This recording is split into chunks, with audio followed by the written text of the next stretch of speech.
Well, thank you for letting me be with you today. And the question you ask is a really interesting one, and it's one that I get asked all the time.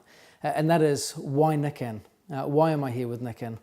And it's interesting, it's timely, because as we look at the industry that we're a part of, for example, last year, 2013, we saw over $100 billion in sales go through our industry, created as a result of the industry that we're a part of. In Europe, I have the privilege of sitting, by nature of the position that I hold, on the CEO Council for CELDIA, which is the industry association for the European region. And collectively, that association is responsible for over $20 billion worth of industry just in the European region. By consequence of this association, and by nature of the role that I fill, I'm frequently asked this question, why Nikken? But to answer it, I really need to go back and kind of challenge you with a couple of questions in order to get that answer really making sense. So the question I've got is, what is it you're really seeking for, and how can you truly measure when you've got it? If we look in an economical environment, for example, we see that governments will typically measure success by gross domestic product. The more they have of it, the more successful they feel that they are. But as we look into the postmodern world that we're moving into, we see a new yardstick needs to be used to really measure success. And that yardstick now is happiness. What we are seeing as a trend, whilst we have ups and downs, peaks and troughs financially in the economies around the world, we are still moving in an upwards direction. There is still growth. But what this represents is, through statistical research and analysis, a potential of 25% of the world's population will enter into the middle classes by the year 2030. That's quite significant. The material dream that the Western economies have promoted and advocated and championed for the last 50 years or so, which is cars, travel, fashion, houses, homes, that type of thing, is largely fulfilled in the Western world, but is really being taken hold of with some degree of vigor and enthusiasm in the Eastern economies, which is why they're thriving ahead of us right now, and they're speeding at a faster rate of growth. Why is the Western world not traveling at that same speed? Because we're in between dreams. We've largely fulfilled that. Many of us are reaching the middle classes now, and we have money to spend. So what do we pursue?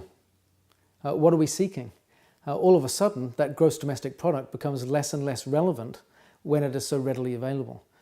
So the real measurement then is happiness. And what researchers are showing is what people are now starting to pursue more than ever, as they are pursuing this new dream, as we enter into this new phase of economic growth as a global entity. People are looking for a voice, a chance to have freedom, but in a different context, not just in the choice of time, but in the opportunity to have contribution, involvement, have purpose, have meaning, have value. People are looking for well-being, not just about lifestyle, but to really have that well-being in the sense of who they are, in the relationships that they enjoy. Organizations are becoming much flatter. People's voices are being elevated much more clearly. People want to have a sense of belonging and opportunity to contribute. So when you look at all of these factors coming together, and most importantly at the heart of that, really lies balance. People are wanting to pursue balance. And as they achieve that, they get that happiness factor. Now, why is this important? Why do I ask this question or raise these points? It's because this is something that researchers are starting to discover as a result of economic change around the world. That people are in a state of limbo. They're looking from one dream into the next and are recognizing that in order to have fulfillment, they need to pursue happiness. And that fulfillment comes from purpose, from contribution, from having a voice, from having recognition and a meaning to what they're doing and having value in their relationships. This is what Nikken has been championing for now nearly 40 years.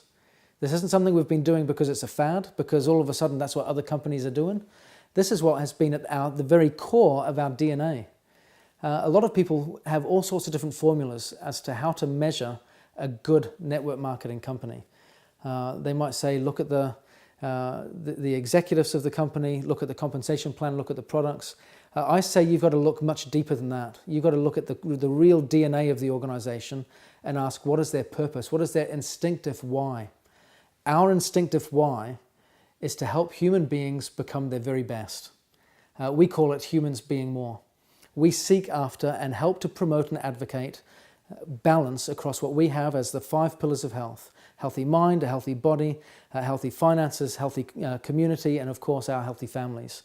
It is these 5 pillars, when we get balance there, that we have true abundance, true happiness, true fulfillment, true contribution to society, to our lives, to ourselves, to our family.